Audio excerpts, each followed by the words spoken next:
اعوذ باللہ من الشیطان الرجیم۔ پناہ مانگتا ہوں میں اللہ کی شیطان مردود سے۔ بسم اللہ الرحمن الرحیم۔ السلام علیکم ورحمۃ اللہ وبرکاتہ۔ بھائی نے سوال کیا کہ کیا غریب آدمی مرغی کی قربانی کر سکتا ہے؟ اس کے بارے میں رہنمائی فرمائیں اور اس کے بارے میں مکمل دلائل کے ساتھ آپ کو بتائیں گے کہ واقعہ ہی غریب آدمی جس کے پاس وسائل نہیں، گائیں، بھیل، بھینس، بکرا قربانی کرنے کی، تو کیا واقعی وہ غریب آدمی جو صاحب نصاب ہے لیکن اس کے پاس وسائل نہیں ہیں وہ مرغی کی قربانی کر سکتا ہے؟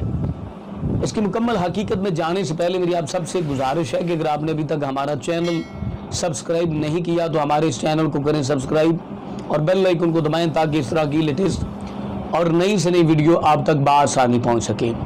دیکھیں، میں نے بہت ساری کتابوں کا مطالعہ کیا ہے تاکہ کہیں پر بھی نبی اکرم صلی اللہ علیہ وسلم کا یہ فرمان مل جائے، نظر آ جائے جہاں پر نبی صلی اللہ علیہ وسلم نے مرغی کی قربانی کا حکم ارشاد فرمایا ہو۔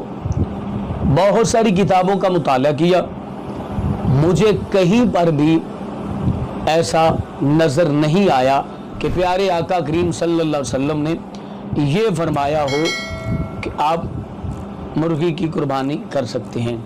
اگر وسائل نہیں ہیں تو آپ کی کوئی اتنی بڑی مجبوری بھی نہیں ہے، یہ لازم اللزوم نہیں ہے کہ آپ نے قربانی کرنی جب آپ صاحب نصاب نہیں۔ اگر صاحب نصاب ہے تو پھر کوشش کریں، اگر آپ کے پاس مالی پیمنٹ نہیں ہے، نقد پیمنٹ نہیں ہے، تو آپ کسی سے قرض لیں اس صورت میں کہ آپ اسے بخوبی اور آسانی کے ساتھ اس کا قرض واپس ادا کر دیں گے حسب وعدہ حسب معمول، تو پھر آپ قرض لیں اور قرض لے کر قربانی کرنا جائز ہے۔